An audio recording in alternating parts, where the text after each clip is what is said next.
Olá, seja muito bem-vindo a mais uma Escola Bíblica Especial. É muito bom receber você aqui para mais esse momento de estudo da Palavra de Deus. Imagine por um momento se houvesse alguém dentro daquele navio, o Titanic, com capacidade de prever que daqui a alguns dias aquele navio se depararia com um iceberg e todo o navio seria naufragado, e avisando e gritando para que os comandantes do navio alterassem a rota daquele navio. É muito provável que ele não seria ouvido, que iria ser taxado de louco. Um navio daquele tamanho, com aquela estrutura, com aquela grandeza, seria afetado por um iceberg no meio do mar. Na verdade, como diz a introdução da nossa lição, é exatamente assim que parece que funciona o papel de Jeremias, avisando claramente para que a nação mudasse a rota decisivamente antes que viesse o fatal juízo de Deus sobre a nação. A gente chega na lição de número 10 e a gente vai conversar sobre esse momento histórico da queda de Jerusalém depois da vinheta.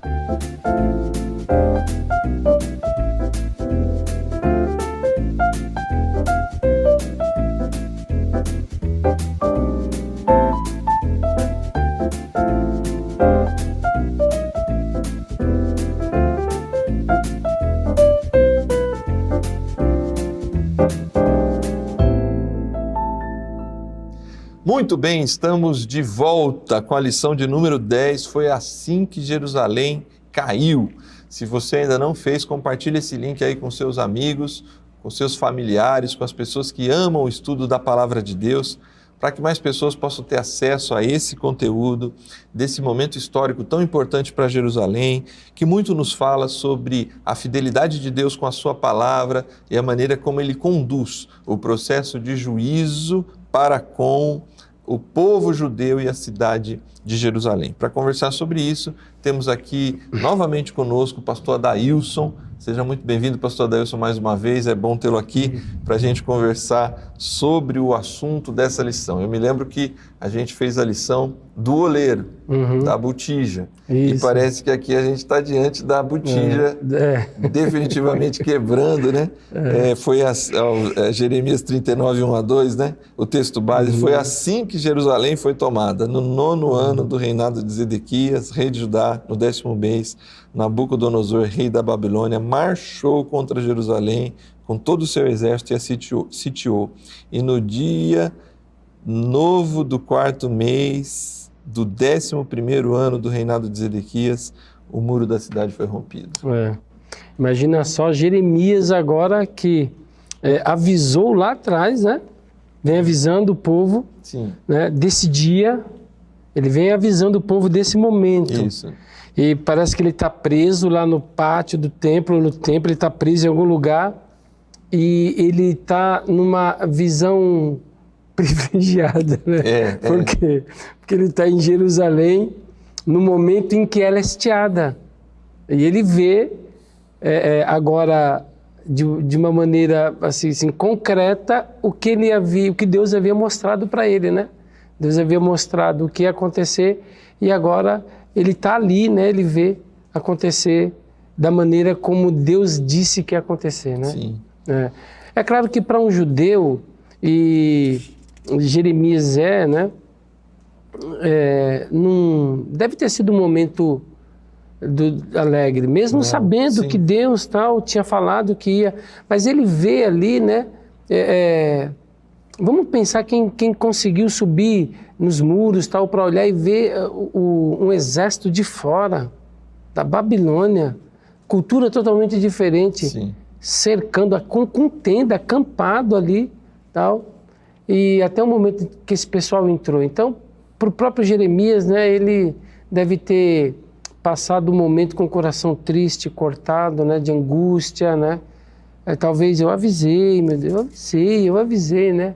Não sei, mas não deve ter sido uma cena, para um judeu, uma cena que ele gostaria de ver, né? Pela história, a gente vai descobrir que o cerco da cidade começa em 588 a.C. 2 anos e meio depois, mais ou menos. Acho que foi até você que falou desses 2 anos de cerco, né? 586, eles penetram os muros da cidade. São 2 anos de um sofrimento intenso. E aí eu acho que nesse momento, eu não sei se dão ouvidos para Jeremias ainda, mas é um momento de achar que as coisas estão muito complicadas para eles, né? Existe talvez uma certa segurança nos muros de Jerusalém, né? Nunca ninguém invadiu Jerusalém.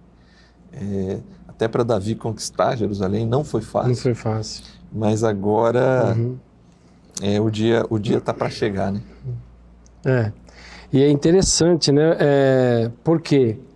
Porque o cerco, Júnior, 2 anos, ali 2 anos e pouco, talvez, e sem entrar e sem sair nada.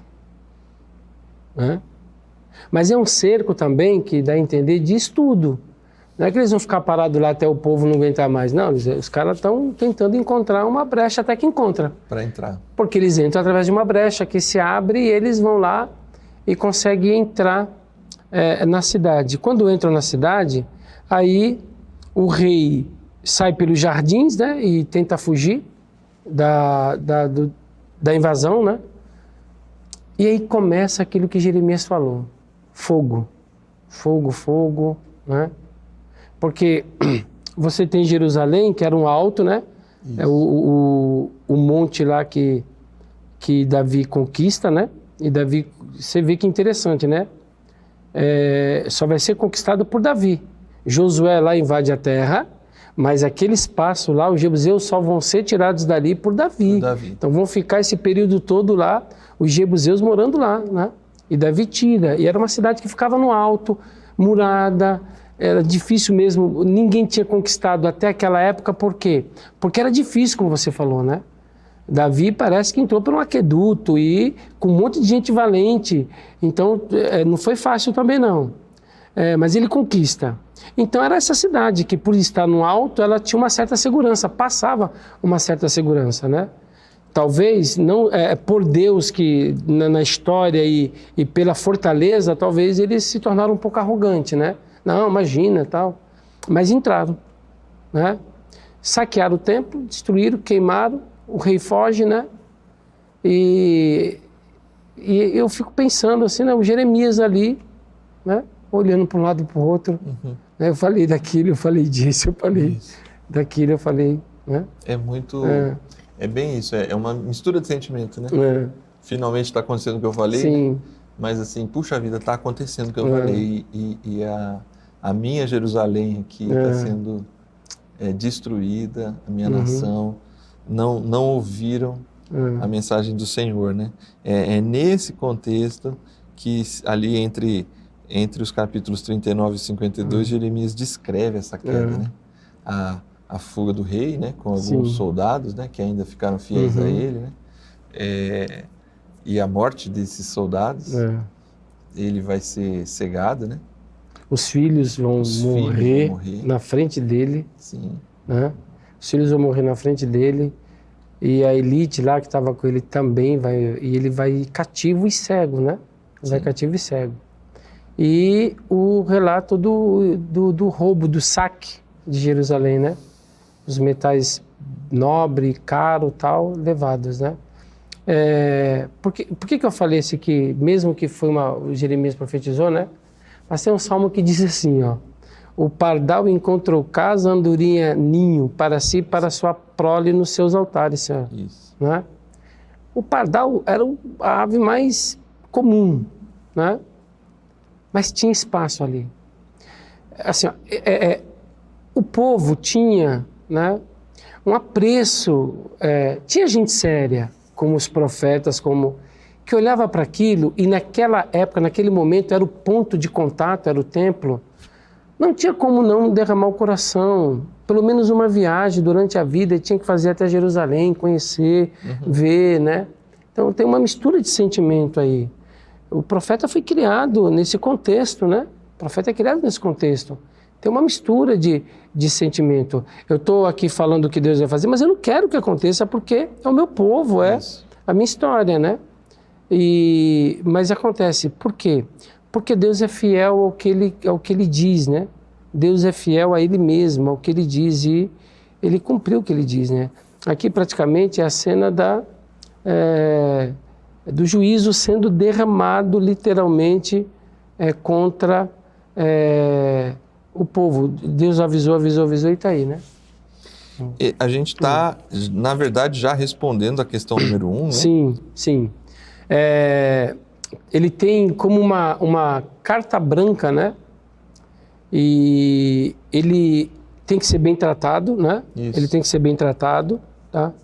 Há um equívoco ali que, de repente, ele acaba se misturando no meio de um pessoal, mas quando o pessoal percebe que, opa, esse aqui não, tira esse pessoal, esse aqui não vai, esse aqui tem carta branca, que é o profeta Jeremias, né? Um pessoal que parece que estava sendo preso e levado para Ramá, e Jeremias acabou, não sei porquê, não sei se por causa da multidão.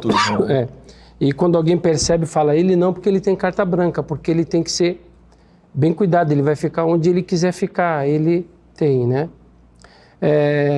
Provavelmente o rei, o Nabucodonosor e o general dele, que agora eu esqueci o nome do general dele, né? Que é o que o invasou, o general é o invasor. Fugiu aqui o nome dele, aqui está na lista, o invasor, né? É esse pessoal que provavelmente conhece a história de Jeremias, né?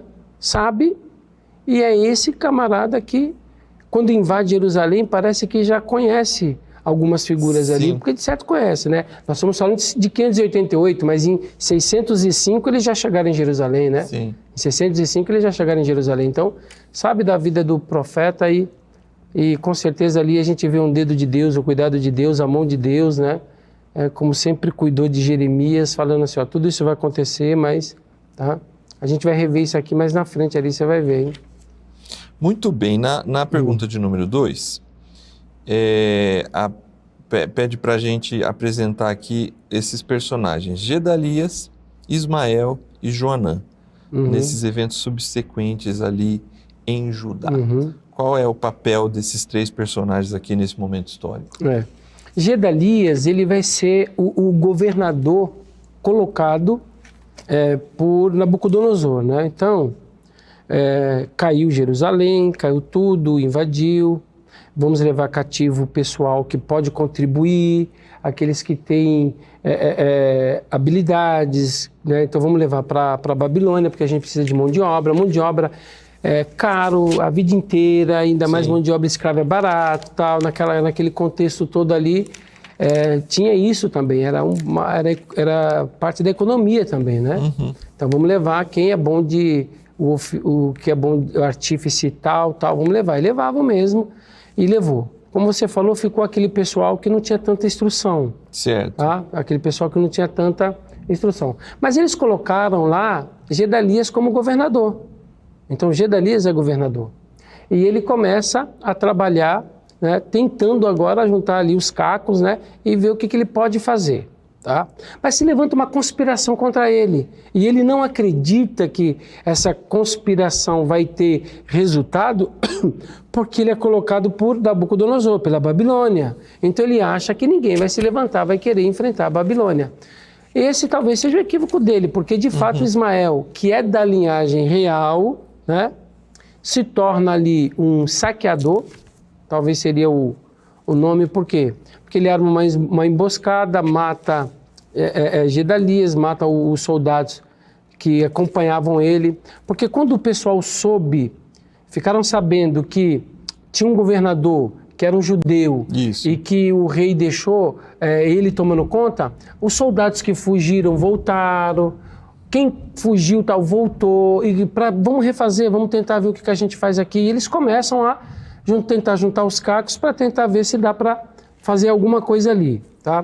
E volta muita gente, então ele tem lá o respeito dos soldados, né, que fugiram, mas é uma milícia que está ali e tal. E ele consegue tocar ali, até que ele levanta essa conspiração. E aí é o Ismael, né, que faz essa conspiração, uma emboscada, tira a vida dele e do pessoal que guardava ele. Do Gedalias. E ele começa, então, a ser um tipo de um saqueador. Porque o texto vai dizer que ele vai atrás de grupos de pessoas e vai saquear. Tá? O pessoal que estava reunido em vigília pela queda de Jerusalém, tentando buscar talvez uma resposta de Deus, Senhor, o que aconteceu, tal. Ele pega esse pessoal todo e saqueia. E ele vai, tá? E é aí que entra o terceiro personagem, né? Joanã.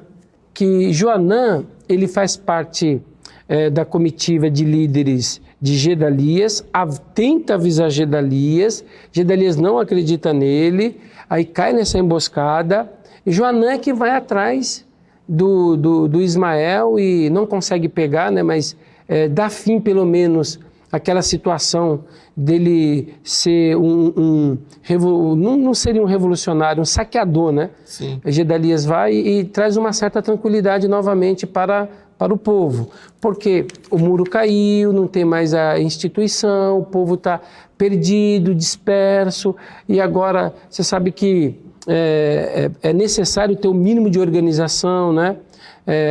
Para que o mínimo de lei, para que a convivência social se dê de uma maneira tranquila e pacífica, e precisa sempre de ter alguém, né?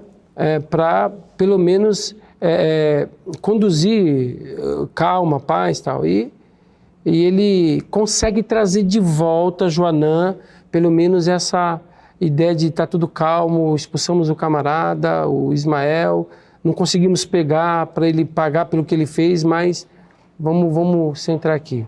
Então esses três personagens em Judá, né, tem esse fato histórico, né? O Gedalias, que é colocado como governador, Ismael, que é da descendência do rei, talvez ele falou, quem tinha que estar lá era eu, não sei.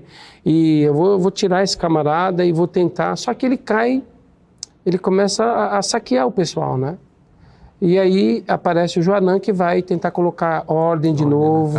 Vamos colocar o pé no chão aqui, tem muita coisa para a gente fazer, né? Isso só acontece tendo em vista o tipo de império que era o babilônico, sim, né? Sim. Se fosse o assírio, nada disso teria acontecido, né? Não. Como Deus trabalhou, inclusive, diante da sua fidelidade no juízo, mas também para preservar o que a gente vai ver, o que a gente viu do renovo, né? Para preservar o renovo de Davi, né?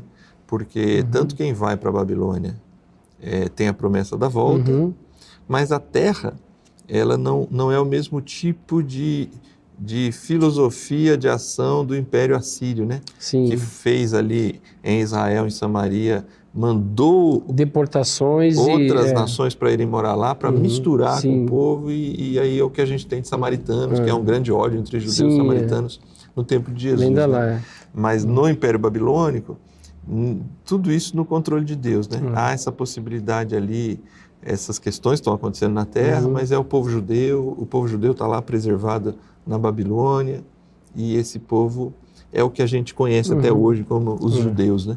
E não me parece pelo texto que o pessoal que ficou, eles foram agraciados por Nabucodonosor com terra.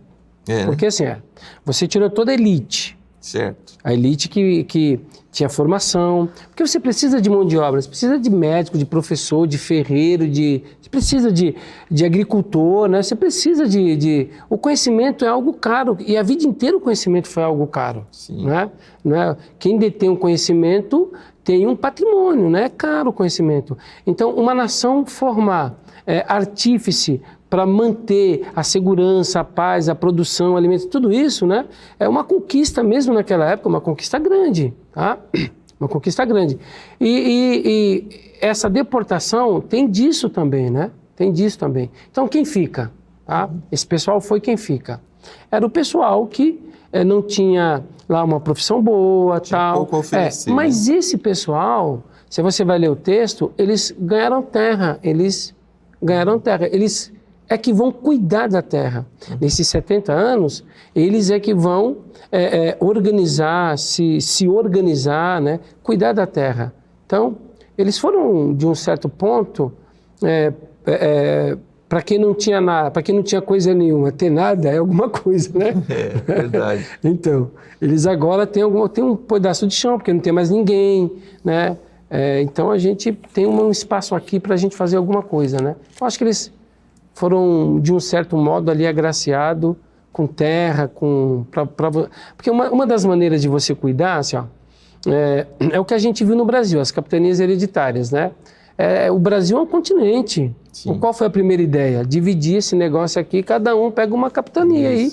Isso aí, né? Cuida aí. Você consegue pelo menos manter a ordem aqui, ó, tal. O que aparecer é de Portugal, tal, mas então é isso. Então é uma maneira, né? Você dá terra e o pessoal cuida, né? Sim. Do ponto de vista de cosmovisão do judeu, da nação, há a frustração mesmo para esses que se ficaram, porque o templo não está mais lá. Né? Templo destruído, saqueado. Então, existe essa... Eles estão cuidando da terra, mas aí mesmo os jovens, né? A gente vai ver Daniel, os jovens são levados para estudar lá, para se desenvolver lá e trabalhar para o império. E quando do retorno, ali Esdras, Neemias, quando vão fazer as sondagens, né? Existe um sentimento de derrota, né? Eles ficaram, mas assim, não construímos um muro, não deu, estamos aqui. E não existe nem a expectativa que ia dar certo reconstruir, né?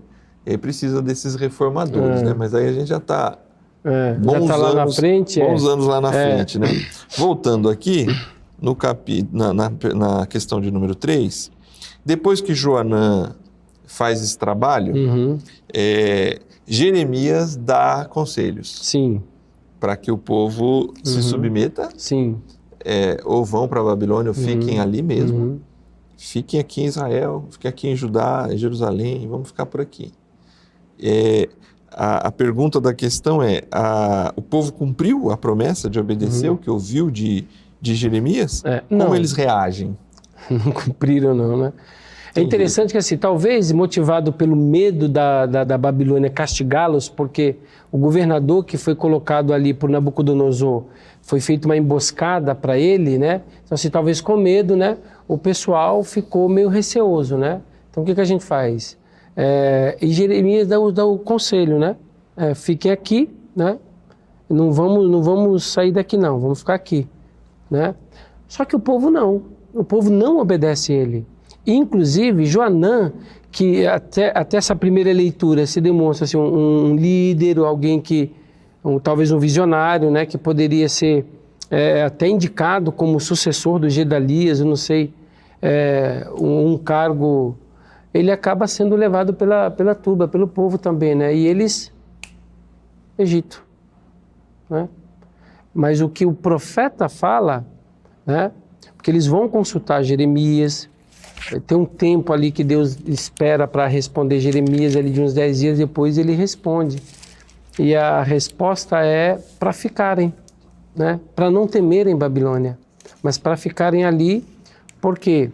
Porque Deus vai guardar, Deus ia resolver, né? Não precisa ficar com medo da espada, que eles vão vingar porque mataram, não. Fiquem aqui que Deus ele vai dar um jeito. Só que eles não obedecem, né? Eles não obedecem, eles não ouvem a palavra, porque era uma palavra de Deus, tá? Para eles, eles não obedecem, eles fogem. E o pior de tudo é que eles vão para um contexto que Deus já havia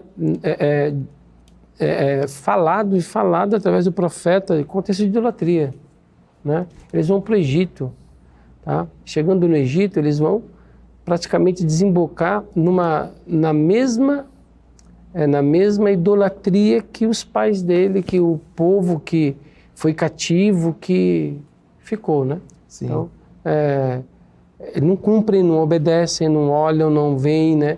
O profeta está falando, eles viram que o que o profeta falou se cumpriu, então é verdade, ó. Então vamos consultar o profeta, consulta, fica aqui, não precisa fugir não. Eles vão para um lugar que Deus não quer que eles vão, por causa da idolatria. Né? Sim.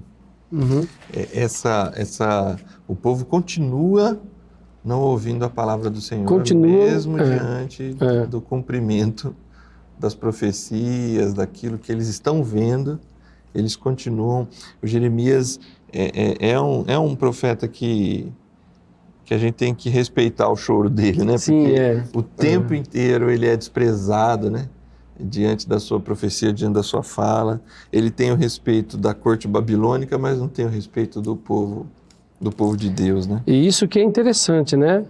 Parece que talvez o conhecimento que eles tiveram de Jeremias, Nabucodonosor, é que era um homem de Deus e tinha falado bastante e o pessoal acreditou. Mas os da casa, né? O profeta na sua casa não tem honra, né? O nome do general é Nebuzaradã. Que a gente não lembrou ali atrás. Nabucodonosor já é difícil. Nebuzaradã já é mais complicado ainda. É o general que invade, né? Isso, e que coloca Gedalias. Que coloca, a mando de Nabucodonosor. Muito bem, nesse contexto todo, dá a entender também que até o próprio Jeremias é meio que forçado com Joanã a ir, né, para o Egito. Sim. Ele tá com essa turma, né? Ele ficou, ou vai ou morre. Então ele está numa situação. O ministério de Jeremias não é fácil, não é simples, não. Mas, enfim, Deus continua com ele e ele não para de profetizar. Não para. E aí, na pergunta de número 4, é pedido aqui para a gente descrever o que Jeremias disse que aconteceria ao povo, comentar a reação deles em relação a essa mensagem e qual é a última mensagem de Jeremias a eles, ao povo, né, e a Baruque. Sim. É interessante, né? Você vai vendo devagar e você vai falando, meu Deus do céu, como esse homem sofreu, né? A mensagem era de exortação que o castigo de Deus viria sobre o Egito também. Então assim, vocês saíram do fogo para ir para a fogueira, entendeu? Sim. Então não tem jeito, tá? O castigo vai chegar aqui, tá? O castigo virá. E é interessante que assim, tem uma cena que o povo conclui que o sofrimento era devido a eles terem servido a Deus. Tá? A conclusão da turba, né? Por quê? Porque quando eles estavam servindo a rainha do céu, as coisas caminhavam, né? Então é melhor a gente ficar servindo a rainha dos céus aqui, né? Que é uma divindade que tem tanto babilônica como grega e uma divindade que se repete. E Jeremias deixa claro para eles que o juízo de Deus iria pegar eles aonde eles estavam também, que eles não iam fugir do juízo de Deus por causa da desobediência deles, tá? Que o juízo de Deus ia pegar eles também, tá? Então, essa aqui é a palavra de Jeremias, né? E Jeremias é duro, Jeremias é contundente, mesmo ali no meio deles, tá? Podendo sofrer qualquer tipo de retaliação, podendo sofrer ali qualquer tipo de sei lá, eles poderiam acabar com a vida de Jeremias, né? Porque a mensagem do profeta era dura. Não adianta que Deus vai castigar vocês lá, né? E ia chegar o tempo em que Deus ia invadir o Egito, tá?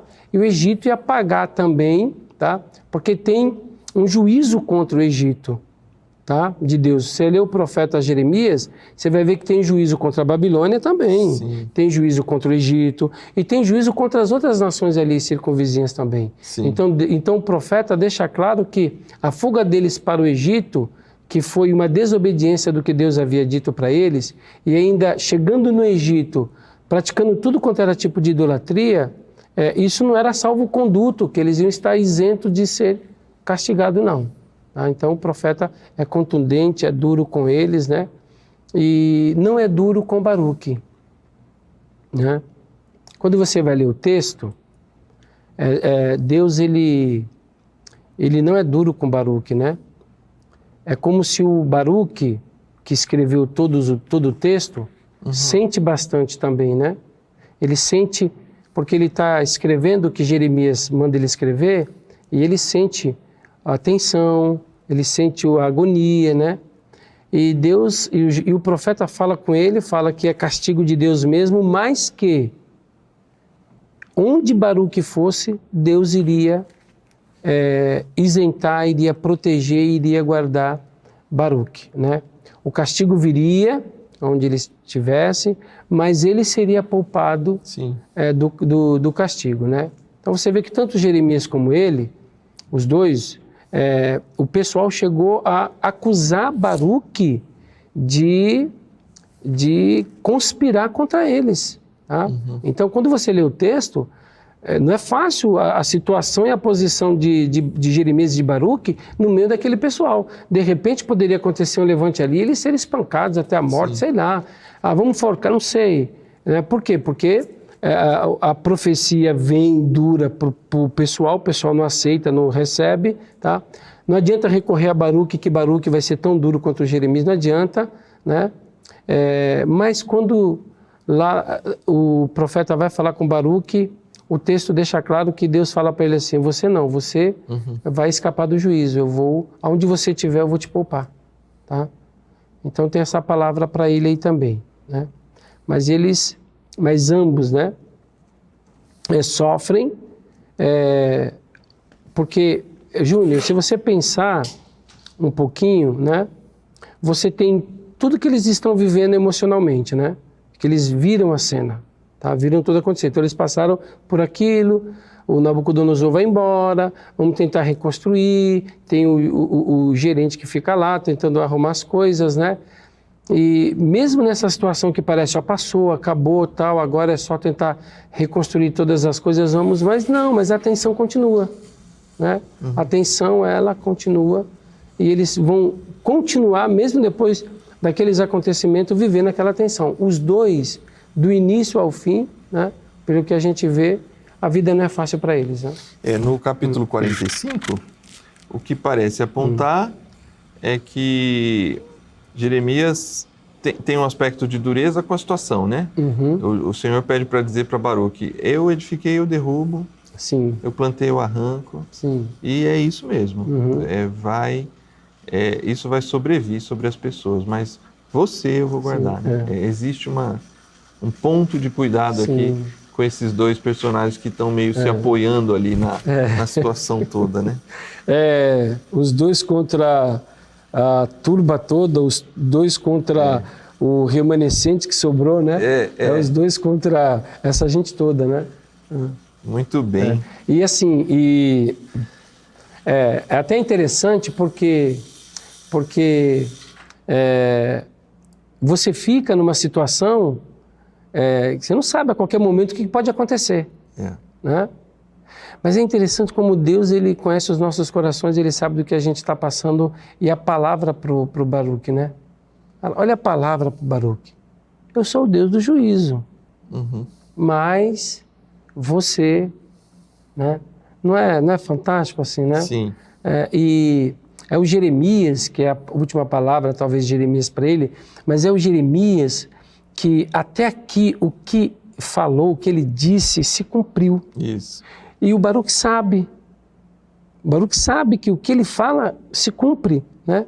E aí esse camarada chega para ele e fala assim, mas você não, mas você, eu vou poupar, você vai escapar do juízo, né? Diante de um julgamento de uma nação, né? É muito bonito ver isso, você que está em casa aí. Deus tem tempo para se preocupar com uma pessoa.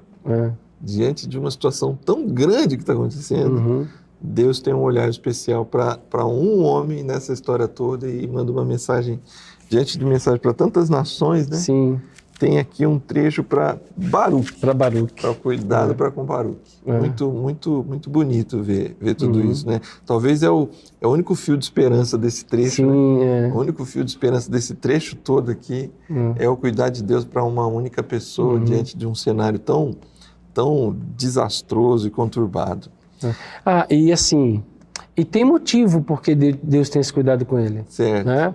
Que é o fato dele não ter seguido, não ter desobedecido, não seguiu o povo, não desobedeceu, dele ter se mantido fiel ali à palavra de Jeremias, né? Então você tem um motivo para isso também, Sim. né? Por quê? Porque o povo foi castigado, como a gente já viu nas demais lições, porque o povo pegou o caminho errado, né? Mas Deus falou, se pegar outro caminho, a gente arruma aqui. Mas não. Então, tem motivo dessa proteção, dessa guarda, tem motivo dessa atenção no meio de tanta gente que vai passar por castigo e está passando por juízo de Deus. Tem motivo isso, né?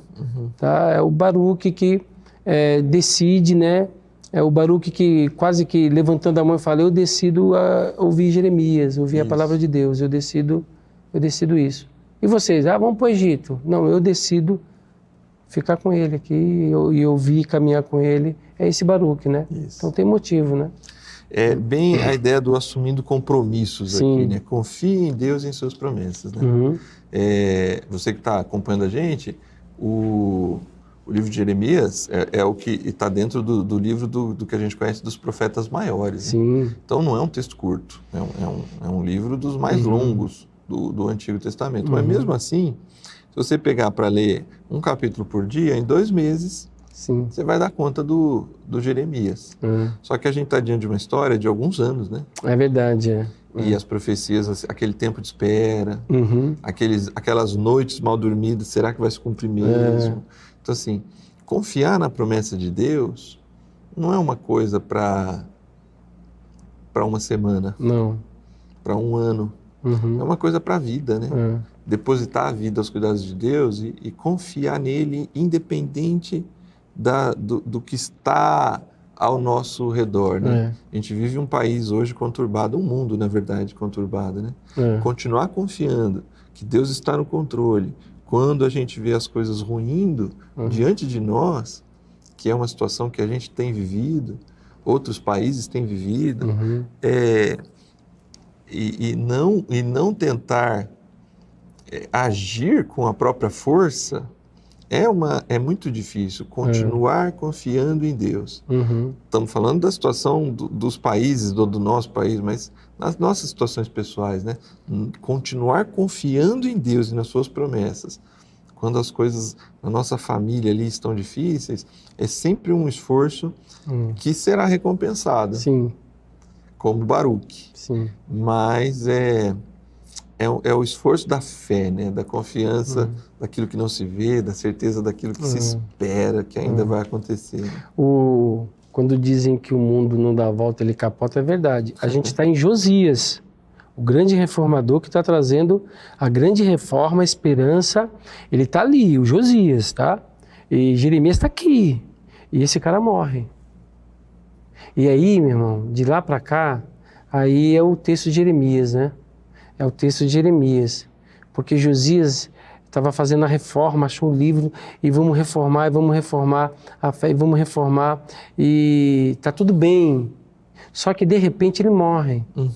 E aí vem os acontecimentos. Então, assim, tu vê, ó, de Josias para Zedequias, né? Então, o mundo capota. E como é que você transita nesse mundo que capota? Como é que você caminha nesse mundo que capota? Aí que a gente que você falou do Baruque, né? Baruque, Jeremias. Isso. E você? Eu vou com ele. Isso. Eu decido ir com ele, né? Onde ele for, eu vou. Então, acho que essa é uma boa referência para nós nos dias de hoje, né? Sim. Você tem o Evangelho, você tem Cristo, Júnior. Isso. Né? Você tem o Evangelho, você tem Cristo. E você? Eu decido pelo Evangelho, eu decido por Cristo, né? Amém. Muito bom. Confie em Deus e em suas promessas, obedeça a Deus e sua palavra. É o convite da lição para todos nós aqui nessa reta final. Pastor Adailson, muito obrigado aí da sua ajuda. Deixe sua palavra final aí para os nossos irmãos e ore para a gente encerrar esse estudo, por favor. A gente viu que em pouco tempo a gente viveu uma experiência recente, que o mundo fechou. A gente foi dormir, acordou, Júnior, de repente o mundo todo estava fechado. E a gente viveu uma experiência que jamais passou pela nossa cabeça. Sim. Que foi a pandemia, jamais, tudo fechado, jamais. A gente jamais pensou nisso, mas aconteceu. Tá? Então, o que a gente faz, né? A gente confia em Deus. Não tem outro caminho, não tem outra decisão. Confiar em Deus é ouvir, mas você não. Vai vir juízo, mas você vai ser guardado. Amém. Tem que ter essa esperança. Vamos orar? Vamos. Amado Deus, nós te agradecemos pelos momentos que nós passamos aqui estudando a Tua palavra, a Tua boa e doce palavra, Senhor, que nos enriquece. Senhor amado, que enche a alma de esperança, Senhor, que faz com que a gente, ó Deus bendito, tenha disposição e ânimo para continuar caminhando, tocando a vida, Senhor. Ó Deus bendito, porque a nossa parada não é aqui, Senhor. Nós temos ainda um caminho. Enquanto, ó Deus eterno, Tu não retornar, a gente caminha. E que, Senhor amado, a nossa caminhada seja uma caminhada decidida, Senhor. Aquela que a gente decide pelo Evangelho, aquela que a gente decide por Cristo. Nos ajuda à luz do que nós estudamos hoje, Senhor, ó Deus bendito, a escolher a Cristo Jesus. Amém. Amém. Obrigado, pastor Dailson. Obrigado você que nos acompanha até agora. Compartilhe esse link, continue assistindo a Escola Bíblica Especial e a gente se encontra semana que vem para continuar refletindo sobre esse tema, esperança em tempos difíceis, no livro do profeta Jeremias e também no livro de Lamentações. Até semana que vem. Deus te abençoe.